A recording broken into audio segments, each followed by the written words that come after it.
여러분 안녕하세요. 벌써부터 찌는 듯한 무더위가 찾아온 걸 보니 올해 여름은 아주 어마어마하게 더울 것 같네요. 저는 40대 주부이고 몇 년 전까지만 해도 돼지들과 함께 더위를 싸웠던 사람입니다. 지금은 다른 일을 하며 딸아이 셋을 키우고 있고요.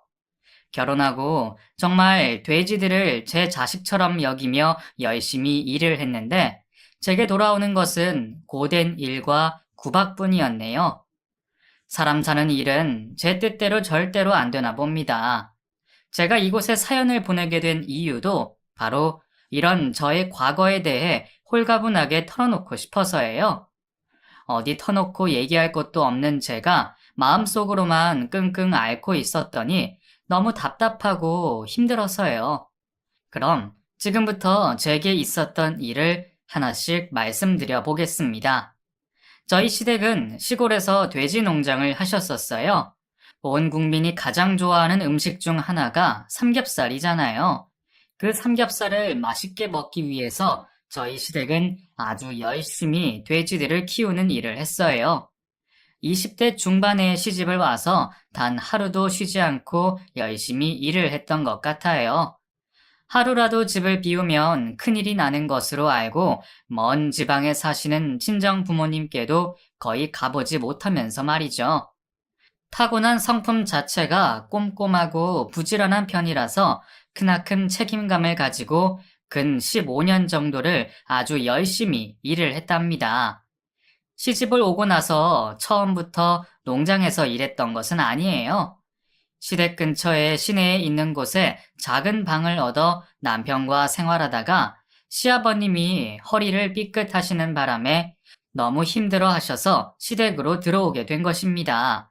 남편은 시댁에서 15분 떨어진 곳에서 모터 가게를 얻어서 운영하고 있었으며 저희는 그 근방에 집을 얻었었죠. 맏아들인 남편은 너무나 순수하고 고지식한 면이 있는 사람인데 자신의 아버지가 그렇게 아프고 하시니 당연히 저희가 집에 들어가 일을 해야 한다고 생각했어요.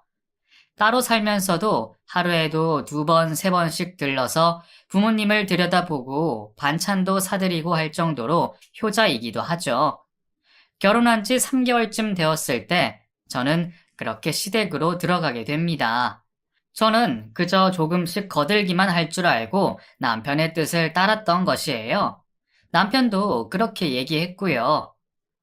저기 여보, 우리 아무래도 들어가서 살아야 할 것 같아. 그 아버지가 허리 아프시니까 일도 제대로 못 하시잖아. 우리가 가서 조금씩 도와드리자, 응? 아버님 많이 다치신 거예요? 어르신들 허리 같은 데 다치면 금방 안 낫는다고 하시던데. 안 그래도 저도 걱정이었거든요. 그래요. 들어가서 도와드려요. 고마워, 여보. 내가 가게 출근하기 전에 아침에 일찍 도와드리고 퇴근하고도 도와드리고 당신은 그저 어머님 심부름이나 조금씩 하면 될 거야. 고마워, 여보. 아니에요. 큰아들로서 당연히 해야 하는 걸요. 저는 오히려 당신이 이런 효자라서 더 좋은 걸요. 남편의 말만 믿고 저는 그렇게 시댁살이를 하러 들어가게 되었습니다. 그 당시 시댁에는 시부모님과 도련님이 함께 살고 계셨는데 도련님은 일도 하나도 안 하고 자기 먹고 마시고 노는 것에만 관심이 많은 사람이었죠. 시댁살이를 시작한 후에는 정말 불편한 것이 한두 개가 아니더군요. 방 3개에 화장실이 1개 있는 집인데 워낙에 오래된 집이라서 방음 시설도 잘 안 되었고 집안 곳곳에 손볼 것도 많았어요.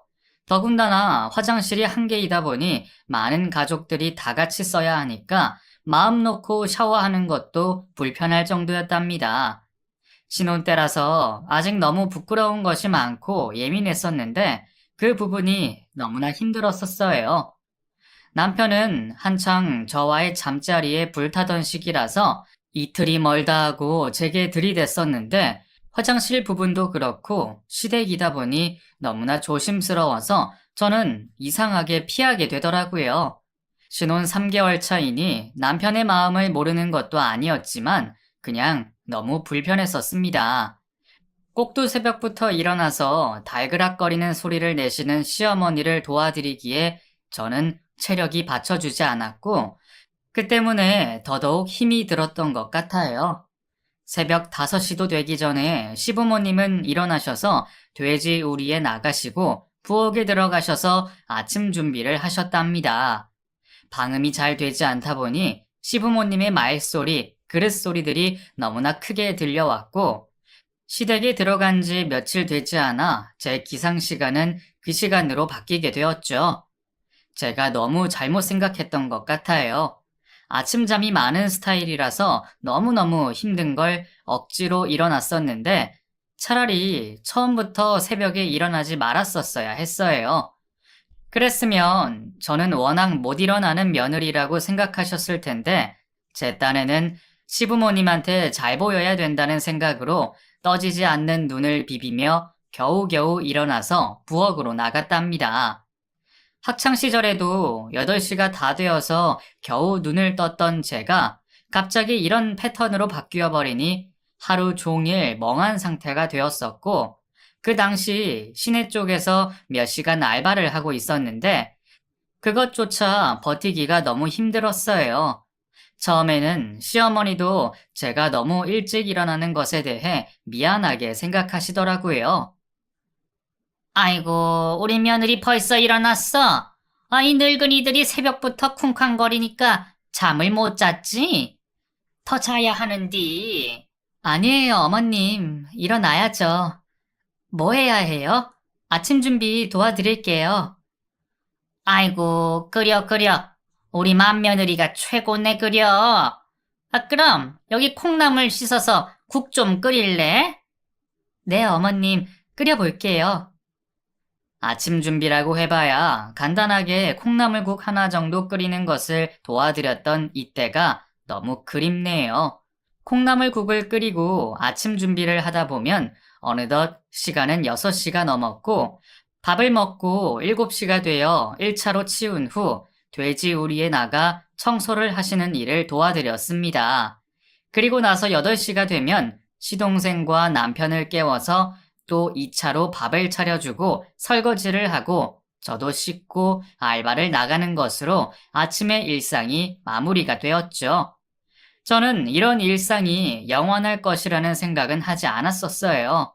그냥 당분간만 이렇게 하는 것이겠지 하는 생각으로 버텼어요. 결혼 초기라 시부모님한테 잘 보이는 것이 제 결혼 생활이 편한 길이라고 생각했기 때문에 더더욱 그렇게 행동했습니다. 하지만 저의 이런 행동은 시간이 지나면서 점점 당연한 일이 되어가고 있었어요. 아니, 오늘은 왜 이렇게 늦게 일어난 거요? 여자가 아침잠이 너무 많으면 못 쓰는디. 어머님, 요즘 몸이 좀 피곤해서 그랬나 봐요. 제가 원래 아침잠이 좀 많아서요. 아가씨 때처럼 혼자 생각하고 늦게 일어나면 쓰나? 결혼했으면 이 집 법도를 따라야지. 안 그려? 네, 어머님. 죄송해요.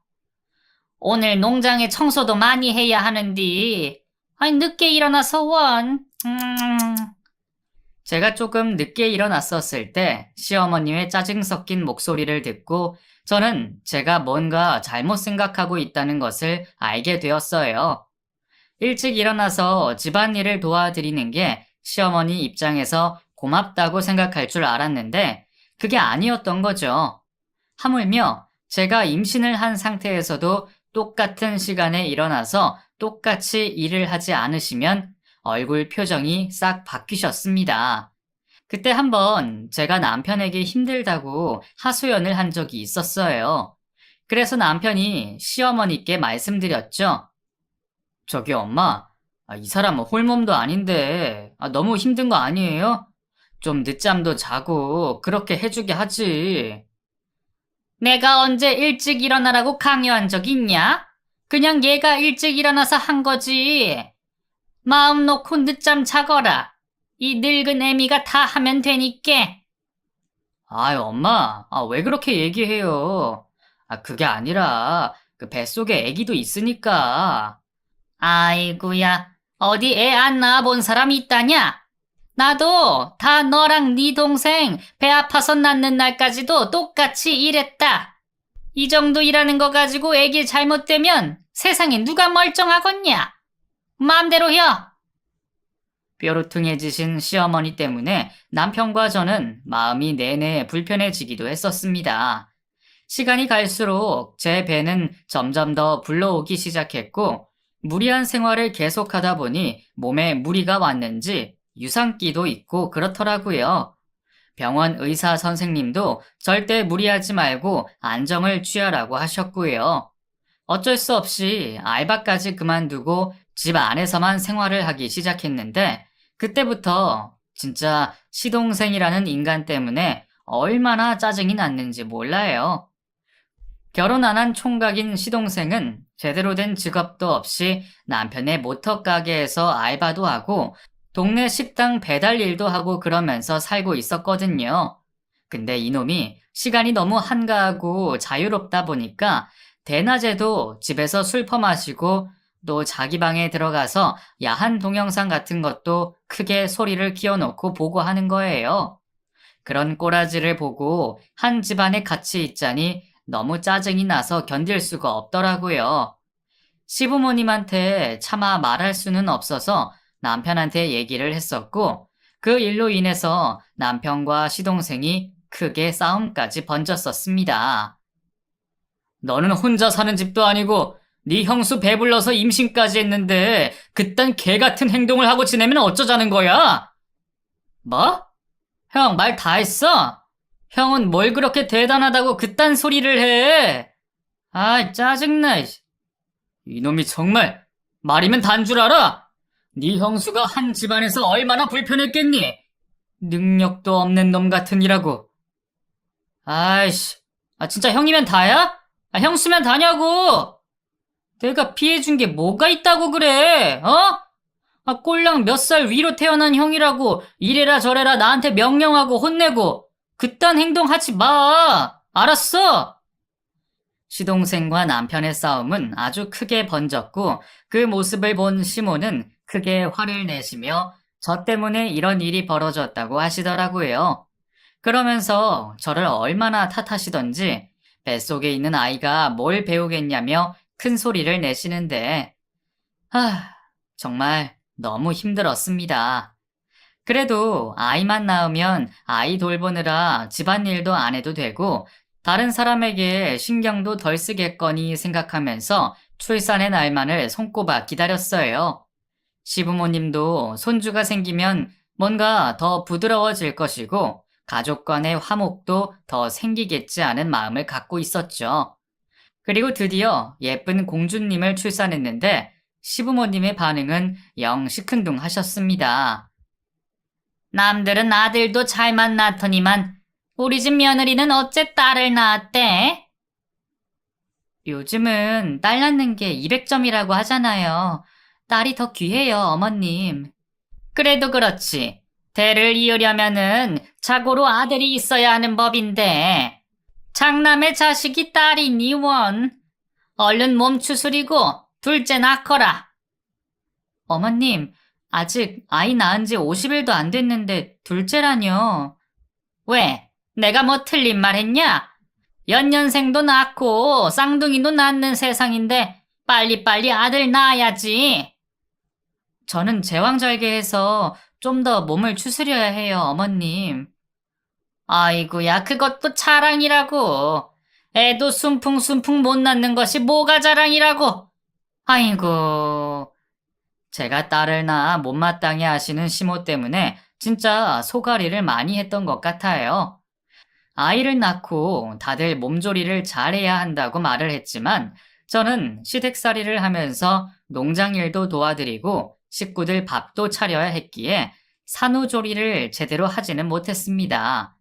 친정 부모님은 제가 걱정이 되셨는지 한 달 정도 친정에 와서 좀 쉬라고 하셨지만 차마 제가 그때는 그럴 용기가 나지는 않았어요. 친정 가서 산후조리 하는 것이 죄도 아니고 당연한 일이기도 한 건데 왜 그때는 그렇게 생각을 했는지 제가 너무 바보 같았어요. 아이가 잠든 새벽에 조용히 일어나 아침 준비를 했고, 아이를 챙긴 후에는 아이를 업고 농장에 나가서 돼지 우리 청소를 하고 사료도 주었습니다. 너무 힘들고 더웠지만 시부모님의 눈치 때문에 하지 않을래야 안 할 수가 없었죠. 남편은 자기가 가게 일을 하면서 농장 일을 도와준다고 했었지만 말이 쉽지 어디 그게 되나요? 더욱이 남편은 외골수에 약간은 모자란 듯한 사람이라서 밖에서 남들이 일 시켜 먹기 딱 좋은 사람이었습니다. 좋은 말로 슬슬 구슬리면 간이라도 다 빼줄 사람이었거든요. 그렇다 보니 모터 가게를 운영하면서 돈도 제대로 받지 못한 적도 있었고 엄청나게 힘든 일을 하면서도 힘들다는 말도 못하고 밤을 새서 일한 적도 있었답니다. 그냥 딱 남들이 부려먹기 좋고 집안에서는 형 노릇, 남편 노릇 하려고 하는 그런 사람이었죠. 사정이 그렇다 보니 농장 일이며 집안 일은 시모와 제가 도맡아서 하게 되었는데 어느 정도 제가 농장 일에 익숙해질 때쯤부터는 시모도 몸 이곳저곳이 아프다고 하시면서 제대로 일을 하지 않으려고 하셨습니다. 허리와 팔도 아프시고 어느 날은 두통까지 심해지셨다고 하시며 시동생과 둘이 시원한 방 안에서 옥수수를 드시며 선풍기 바람을 쐬고 계셨죠. 한여름에 아이를 업고 돼지 우리를 청소하는 것이 얼마나 고통스러운 줄 아시면서 아이도 봐주시지 않고 도와주시지도 않은 시어머니가 너무나 원망스러웠습니다. 시어머니는 아들 손자를 너무나 바라셨어요. 제가 둘째를 가지려고 노력해 보아도 임신이 잘 되지 않아 마음이 힘든 상황이었음에도 딸아이를 절대로 봐주지 않으셨습니다. 오히려 아이가 징징대는 울음소리가 듣기 싫다고 하시며 방에 가서 따로 밥을 먹으라는 말씀까지도 하셨던 분이에요. 시아버지는 별로 말씀도 없으시고 아이도 안아주지 않으셨으며 그냥 한숨만 쉬시고 방 안으로 들어가 버리시는 분이었는데 어느 날은 술을 많이 드시고 들어오셔서는 제게 말씀하셨죠. 애미야, 그 아들 낳는 것이 그렇게도 힘드냐? 남들은 잘도 낳더니만 도대체 우리는 왜 아들 손주도 없는 것이냐고. 아버님, 노력하고 있으니까 조금만 기다려주세요. 내가 전생에 무슨 죄를 졌길래 대가 끊길 지경까지 된 것이냐. 조상님들도 너무 아시지. 한숨을 쉬시며 제게 아들 말씀을 하시는데 정말 듣기 싫었지만 어쩔 수 없이 가만히 듣고만 있었습니다. 대가 끊길까봐 걱정을 하시며 말씀하시는데 제가 어떻게 할 수가 없잖아요. 그 후부터 계속해서 아이를 가지려고 노력했습니다. 첫째 아이가 5살이 될 때까지 소식이 없어서 마음을 졸이고 있었거든요. 농장 일에 집안일을 도맡아 하면서도 밤만 되면 남편을 붙잡고 아이를 가지려고 노력하는 제 모습이 정말 너무 짠하기도 하더라고요. 어찌됐건 저는 그렇게 둘째 아이를 갖게 되었습니다. 어렵사리 가진 아이라서 특히 몸조심을 하면서 임신 기간을 버텼고 시부모님과 남편까지 모두가 그렇게 아들 노래를 불렀지만 둘째 역시 예쁜 공주님이 태어나게 되었죠. 둘째까지 딸을 낳은 후 시부모님의 행동은 너무나도 심하게 변하셨습니다.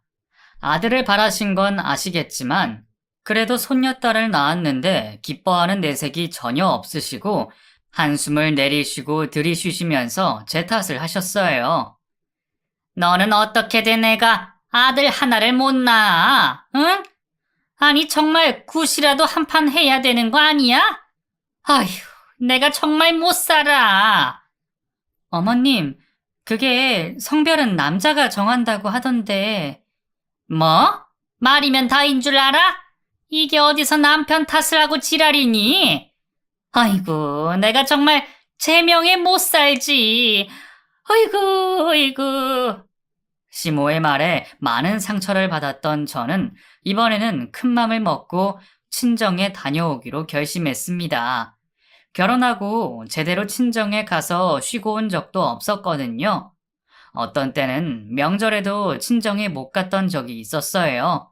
돼지 농장 봐야 한다고 시어머니가 가지 말라고 하셨었거든요.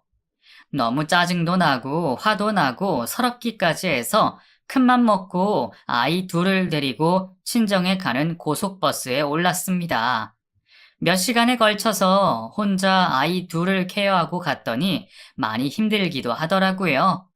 그래도 오랜만에 친정에 온 딸이 반가워서 이것저것 못해 주셔서 안달인 친정엄마 얼굴을 보니 눈물이 절로 나더군요. 며칠 동안 정말 너무나 행복한 친정살이가 끝나고 집에 와보니 남편의 태도는 너무나도 달라져 있더군요. 퉁명스럽게 저를 쳐다보는 눈빛하며 가시 박혀 있는 말투하며 뭔가 이상하게 변해 있는 것 같았어요. 혼자 친정 가서 쉬고 오니까 좋냐? 남편은 뼈 빠지게 일하고 농장 일까지 하고 있는데.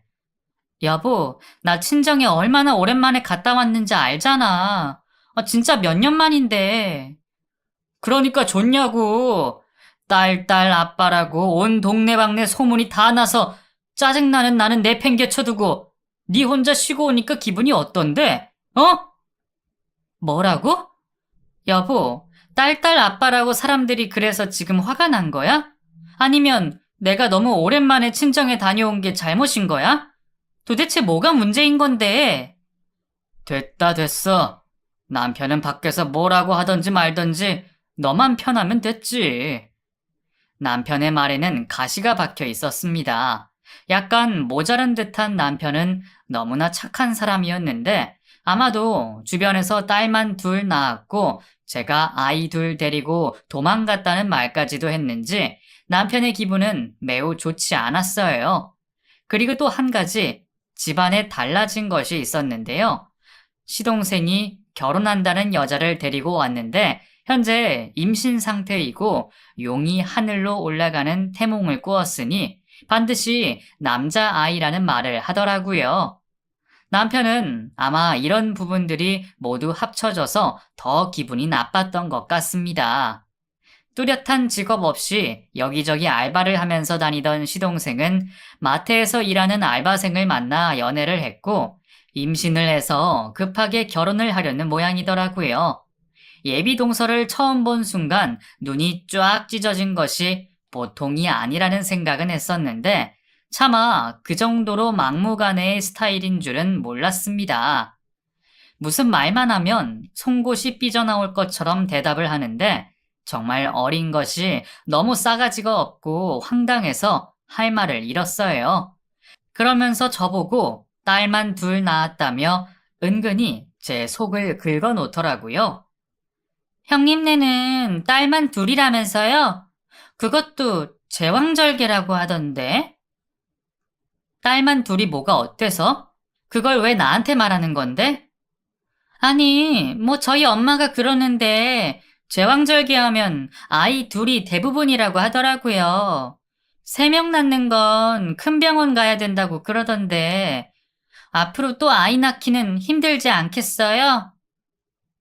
어머, 무슨 말을 그렇게 해? 아무리 애를 가졌다지만 정식으로 결혼도 안 한 사람이 어리다고 해도 말 함부로 하는 건 아니지. 앞으로도 난 말 함부로 하는 거 싫어하니까 특별히 말 조심해줘. 알겠어? 어머나 세상에. 아이고 배야. 뱃속에 아들내미가 놀랬나 봐요. 큰엄마가 큰 소리를 내셔서. 얼굴색 하나 안 변하고 제 속을 긁어놓는 예비 동서에게 저는 정말 혀를 내두를 정도였습니다. 그 후로 부랴부랴 시동생은 결혼을 했고 곧 아이를 낳았는데 딱 아들을 낳게 되었어요. 하늘도 무심하시지 그렇게 아들 노래를 부르시던 이 집안의 첫 아들을 동서에게 주시다니 진짜 처음엔 너무 서운하고 그렇더라고요. 인위적으로 성별을 정할 수는 없지만 하도 시부모님이랑 남편이 그런 얘기를 계속해서 그런지 저 또한 그런 마음이 강하게 들었나 봅니다. 동서네가 아들을 낳자 시부모님의 행동은 정말 가관도 아니셨어요. 하나부터 열까지 모든 것을 다 수발들어 주셨고, 그 지방 시내 쪽에 가장 비싸고 좋다고 하던 산후조리원도 턱하니 돈을 내주셨죠. 뿐만 아니라 저보고 전복죽을 끓여라, 도가니와 사골로 국물을 내서 미역국을 끓여라 하시며 오만 가지를 다 시키셨습니다. 어떻게 제가 아이 둘을 낳았을 때와 이렇게 다를 수가 있단 말입니까? 지금이 어떤 시대인데 아들, 딸을 이런 식으로 차별을 하시고 말이죠. 더욱 열받은 것은 제 딸아이 두 명이 집에서 조금 시끄럽게 떠든다거나 다툰다거나 할 때면 어김없이 시모가 소리를 지르셨어요. 야, 이년들아! 시끄러워 죽겠다! 무슨 여자애들이 이렇게 드세서 어디다 써먹냐? 자고로 옛날부터 여자들 소리가 많으면 집안의 접시가 다 깨진다고 했어. 아유, 이 망할 년들. 이런 소리들을 자주 하셨답니다. 아무리 아들이 아니더라도 한참 자라나는 손녀딸들에게 이런 말을 하는 건 너무 심하잖아요. 몇 번이나 반복해서 그런 말을 들으니 너무 화가 나서 저도 시어머니에게 한 말씀 드렸었어요. 어머님, 망할 년이라뇨. 말씀이 너무 심하세요. 애기들이 울고 싸우고 시끄러운 건 당연한 거 아니에요? 다들 그렇게 키우는 건데 너무하세요. 뭐? 너 정신이 있는 거니 없는 거니? 딸만 둘 떡하니 낳아놓고 대가 끊길 판국에 겨우겨우 작은 애가 아들 낳아놨는데 애들 조용히 좀 시키는 게 뭐가 그렇게 잘못됐다고 그러니? 네 시아버지가 말을 안 해서 그렇지. 딸년들이 시끄럽게 떠드는 소리 때문에 머리가 아파서 잠을 못 주무시는 분이다. 어머님, 언제 또 저희 애들이 그렇게까지 시끄럽게 했다고요? 정 손녀딸들과 함께 살기 힘드시면 저희 분가할게요. 네가 분가하면 돼지 우리 치우는 건 누가 하냐? 앞으로 네 딸년들한테도 청소하는 것도 가르치고 해야지. 세상에 공짜가 어디 있어, 공짜가. 그리고 너 동서한테 잘 좀 해라. 말 좀 퉁명스럽게 하지 말고, 알았니? 무슨 애가 성격이 그렇게 무뚝뚝해가지고는 네 동서가 이 집안 대 이어놨으면 고마운 줄 알고 행동해야지 원.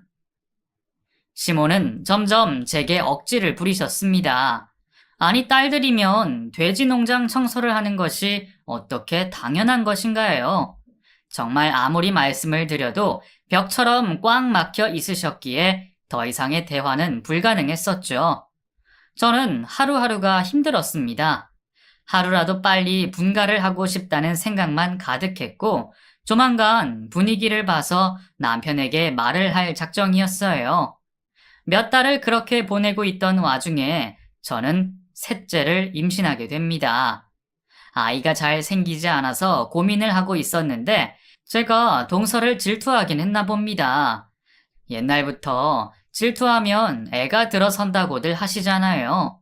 아들이 너무 낳고 싶어서 동서를 질투했더니 아이가 생길 시기도 아니었는데 떡하니 임신을 했지 뭐예요. 그때 솔직히 아들이었으면 좋겠다는 마음이 정말 많았던 것 같아요. 설마 이번에도 딸이겠어? 하는 생각이 가득했고 이번에는 저도 반드시 아들을 낳아서 시부모님께 인정받고 동서네한테도 뭔가 당당하고 떵떵거리면서 말하고 싶었죠. 평소에 딸 아빠로 소문이 나서 기분이 별로 안 좋다는 남편도 아들 가진 아빠로서 입지도 다져주고 싶기도 했답니다. 10달을 뱃속에 품고 온갖 집안일을 다 하다가 예정일보다 일찍 셋째를 출산했는데 이번에도 역시 딸이었어요. 시부모님은 역시 그럴 줄 알았다고 하시면서 혀를 내두르셨고 딸만 셋이 생긴 저는 동서네와 더욱 많은 비교의 대상이 되어버렸습니다. 동서네 역시 하나부터 10까지 아들을 가진 유세를 얼마나 떠는지 세상에 자기 아들만 가장 귀한 것처럼 행동을 하더군요. 아우, 형님, 이런 건 딸들이나 하는 거예요. 요즘 아들들은 이런 거 안 해요. 누가 이런 걸 해요? 응? 아니, 그런 게 어디 있어. 애들이 다 똑같지 뭐. 다들 하는 것 같던데. 형님, 역시 우리 형님은 돼지우리 청소만 하다 보니까 모르는 게 너무 많으시다. 아들 맘들은 이런 거 신경도 안 쓰거든요. 형님네 애들이나 실컷 해주세요. 아들 맘은 다르다는 것을 제게 유난히 강조하던 동서는 시내 쪽에 살면서 손 하나 까딱하지 않고 살았습니다. 저도 나중에 알게 된 건데 시모가 동선의 집에 반찬까지 싸다 갖다 주시더라고요. 그것도 제가 집에서 애들 해먹이려고 사놓은 식재료까지 가져가서 만들어 주셨나 보더라고요. 하나 둘씩 냉장고에 분명히 있었던 재료들이 없어져서 좀 의아하긴 했었는데 그게 다 시모가 동선의 집에 가져가셔서 그런 것이더라고요. 누구는 아들을 낳고 싶지 않아서 못 낳은 것도 아니고 남편의 씨앗이 딸인 것을 저보고 어쩌라는 말인지 너무나 답답했어요. 하루에도 몇 번씩 어디론가 도망가고 싶다는 생각도 들었고 동서한테 달려가 아들 가진 유세 좀 그만 떨라고 하면서 등짝을 한 대 날려주고 싶기도 했죠. 또 제 딸들에게 욕을 하는 시모에게도 속 시원하게 소리소리를 지르고 싶은 마음이 가득했지만 현실은 그렇지 않았습니다. 모든 것을 참고 살아야만 했고 집안일을 비롯해서 돼지 농장에서 미친 듯이 일을 해야만 했어요. 왜 그렇게 바보같이 그 집안에 충성을 다했는지 모르겠습니다. 그땐 왜 그랬을까요? 가만히 생각해보니 어렸을 적 친정엄마가 할머니께 하던 행동을 제가 고스란히 닮았던 것 같더라고요. 저희 집도 할머니를 모시고 살았었는데 정말 성격이 너무나 무서우신 할머니가 뭐라고 하셔도 친정엄마는 아무 말 하지 않으시고 밥 차려드리고 빨래를 해드렸고 옷도 다 다림질을 해드렸답니다. 그런 모습을 보고 자랐기 때문에 저 역시도 그런 모진 수모를 당하면서도 참고 있었던 것 같아요. 한 해, 두 해 시간이 지나면서 저는 점점 이 집안에서의 맏며느리 권위는 사라져갔고 굳은 일만 도맡아 하는 그런 사람으로 전락해가고 있었습니다. 남편 역시 조금 모자르고 수수한 사람이었지만 시간이 딸만 셋을 낳게 되고 주변 사람들이 하는 얘기를 듣더니 제게 과격한 폭언을 일삼았고 딸들에게도 소홀해져 가더군요. 어디서부터 잘못된 것인지 생각도 잘 하지 않게 되던 때에 저는 이상한 광경을 목격했습니다. 결혼식 때와 상견례 때 잠깐 뵌 적이 있던 동선의 부모님이 가끔씩 저희 농장 주변에 와서 기웃기웃거리는 거예요. 처음에는 제가 잘못 보았겠거니 생각을 했지만 아무리 다시 보아도 그분들이 맞았습니다. 적어도 3번 이상을 보았고 한 번은 모르는 남자를 데려오신 적도 있었는데 아주 활기차고 밝은 표정으로 자기들끼리 뭐라고 소근소근 거리시더라고요. 동선의 집은 이곳도 아니었고 이 돼지 농장과는 아무런 관계도 없는 사람들인데 왜 이렇게 이곳에 오나 싶었고 저는 궁금한 마음에 시모에게 말을 했어요.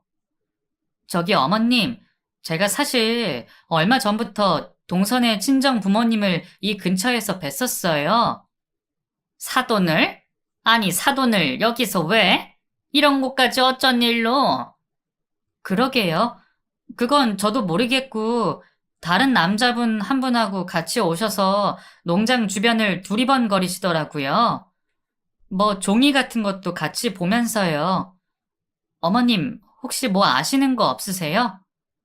뭐, 우리 내외 보러 오신 거겠지. 안 계셔서 그냥 가셨나? 이상하다. 외출한 적이 없었는데.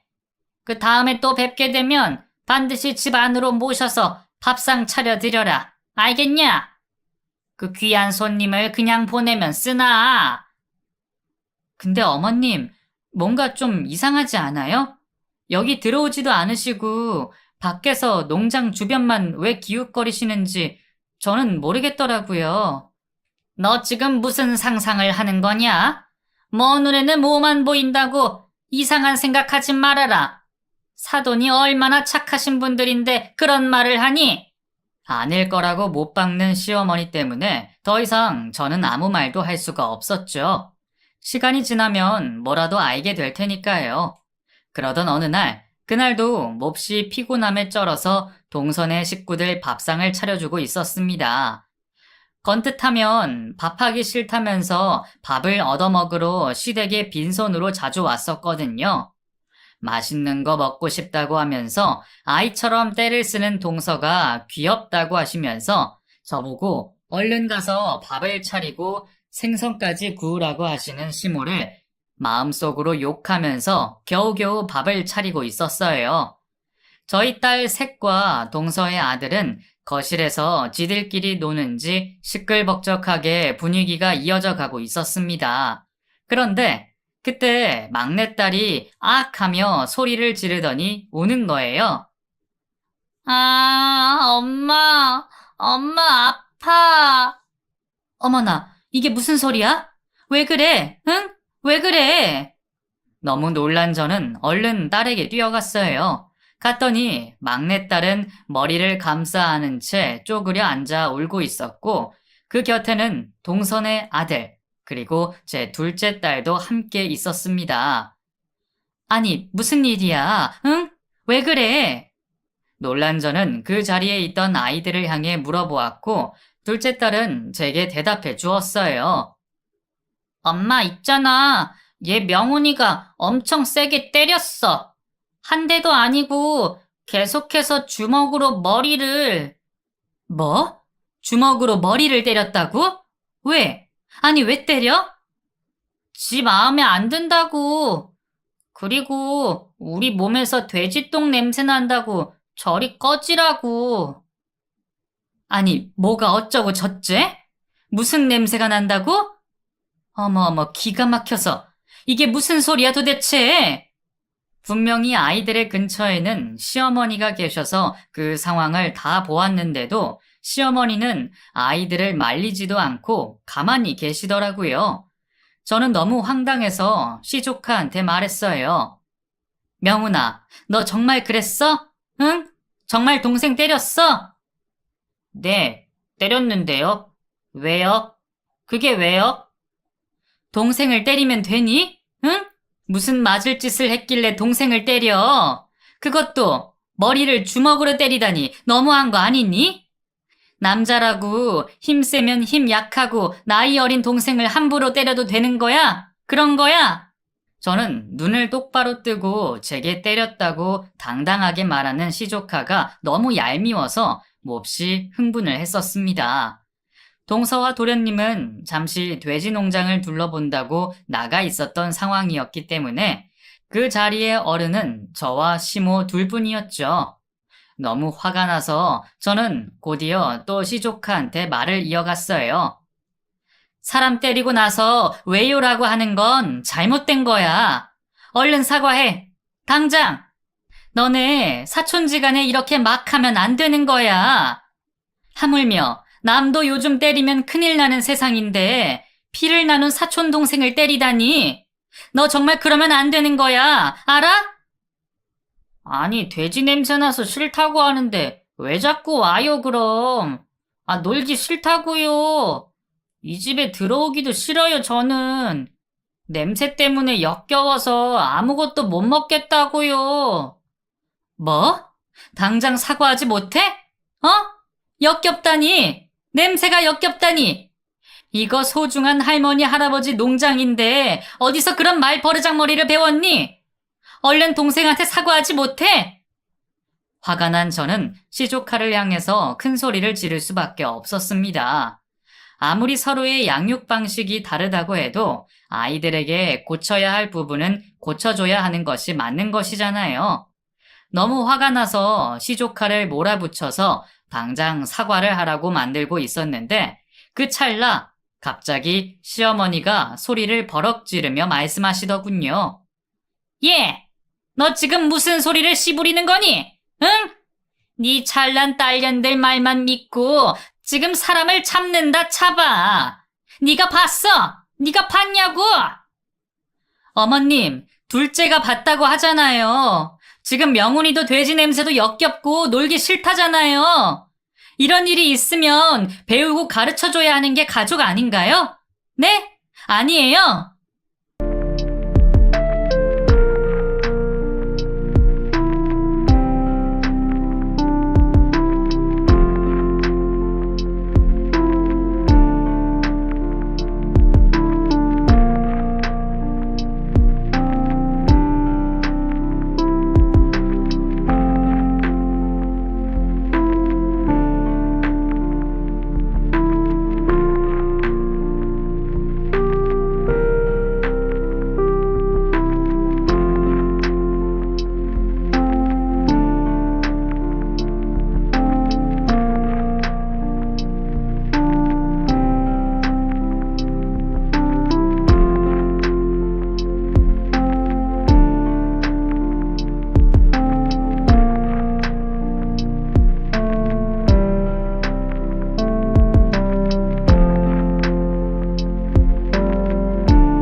얘는 정말 여자아이가 좀 맞을 수도 있는 거지.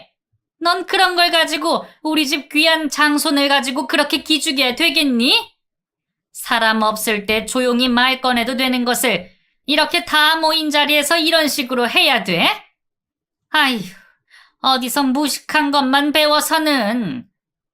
어머님, 이건 누가 잘못한 건데요? 왜 그렇게 말씀하세요? 누가 잘못하긴? 어린애가 뭘 안다고 잘못을 따져. 잘못은 무슨 잘못? 돼지우리 냄새 난다니까 말한 건데 그게 무슨 잘못이니?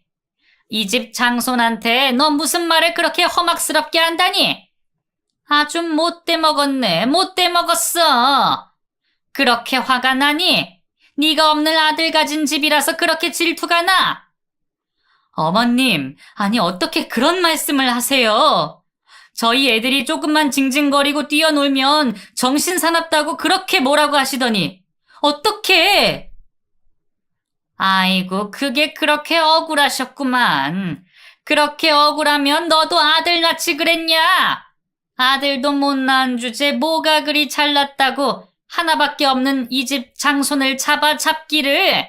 시모가 하는 말에 저는 화가 너무 나서 뚜껑이 열릴 지경이었습니다. 여태까지 참고 살았던 것도 서러워 죽겠는데 저희 딸들까지 이런 수모를 당하게 할 수는 없겠더라고요.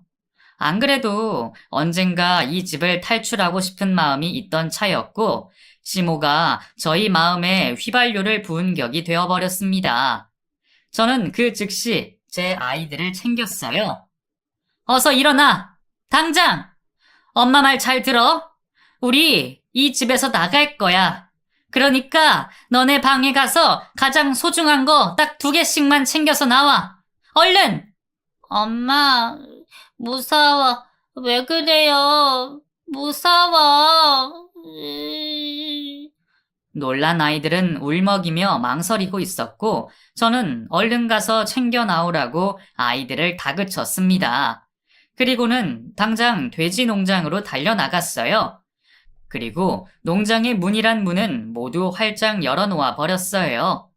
돼지들은 서로 엉켜 뒤뚱뒤뚱거리며 우르르 쏟아져 나왔고 순식간에 농장 안은 아수라장이 되어버렸죠.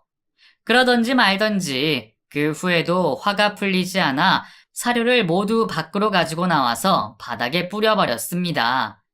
돼지들은 사료 냄새를 기가 막히게 맡고 밖으로 쏟아져 나와 농장 주변과 집 주변이 돼지들로 아수라장이 되었고, 놀란 시모가 나와 제게 욕을 하며 잡으려 애쓰셨지만 저는 잡히지 않았어요. 온 집안이 난장판이 되고 시모는 시아버지와 제 남편에게 전화를 걸어 당장 오라고 소리소리를 지르더라고요.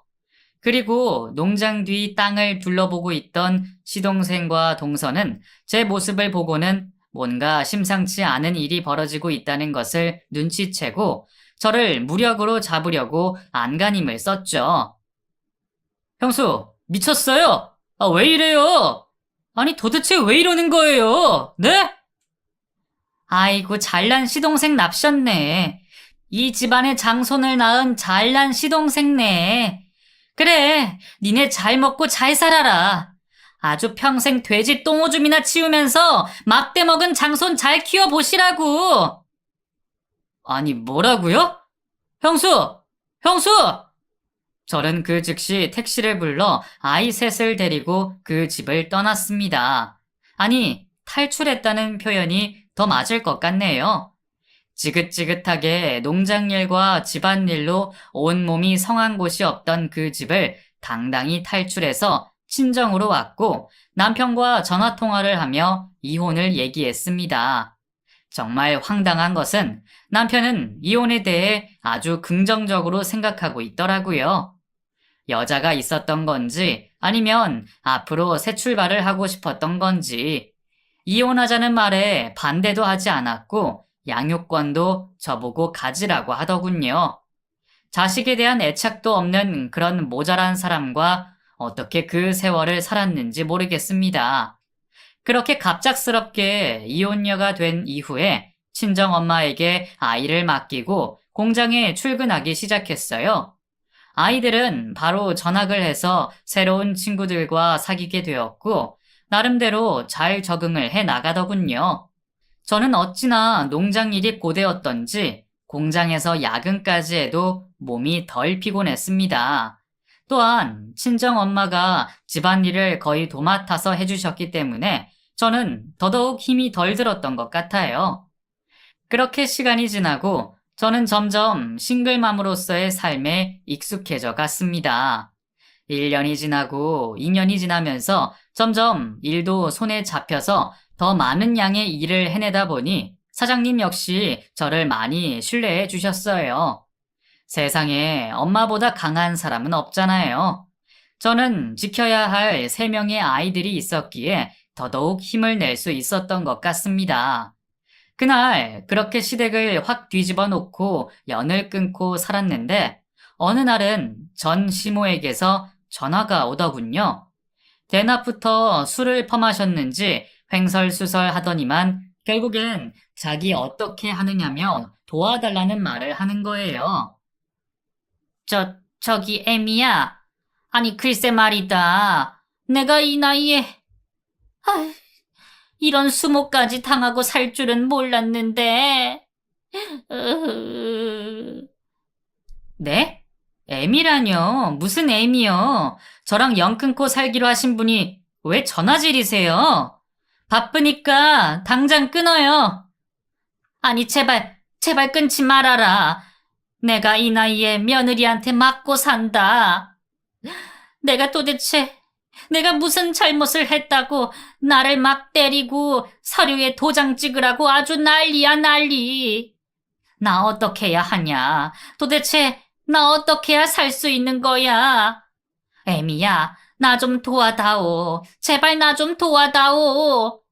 누구한테 말하면 더 맞는다고 협박을 해서 내가 아들한테 말도 못하고 어디 말할 사람도 없고.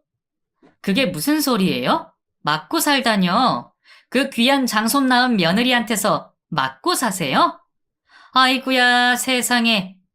딸 손녀들은 다 필요 없다고 그렇게 버리시고 귀한 장손만 챙기시더니 꼴 좋으십니다. 왜 그걸 저한테 말씀하세요? 돕긴 제가 뭘 도와요. 이렇게 전화하시면 저 전화번호도 싹 바꿔버릴 거니까 절대로 연락하지 마세요. 저는 매몰차게 전화를 끊어버렸고 그 뒤로도 몇 번이나 전화가 왔지만 저는 받지 않았습니다.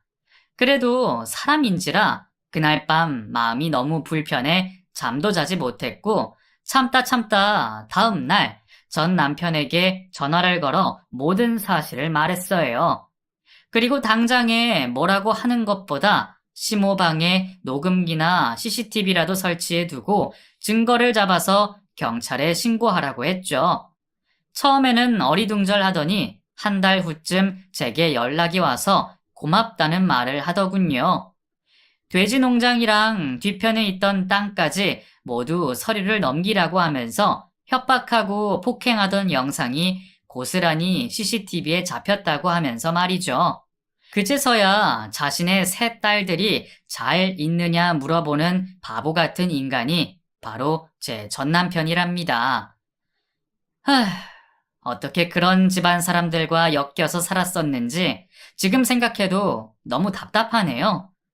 어쩜 하나같이 다 이상한 사람들만 가득한 시댁과 연을 끊고 사는 것이 천만 다행인 것 같습니다. 주변 사람들이 왜 혼자냐고 물어보긴 하는데 그냥 성격 차이라고 말하고 다녀요. 이런 부분들까지 모두 다 말하면서 저와 제 자식들의 치부를 보이고 싶지는 않거든요. 그래도 저도 사람인지라 하도 참고 말 안 하다 보니 마음속에 응어리가 생겨서 화병으로 발전해 갈 것 같아요. 그래서 용기를 내어 이곳에 털어놓아 봅니다. 이제서야 아주 속이 후련해진 것 같네요.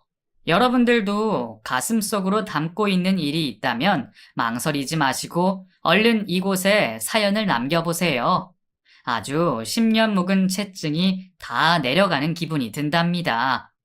제 사연은 여기까지예요. 끝까지 들어주셔서 감사드려요.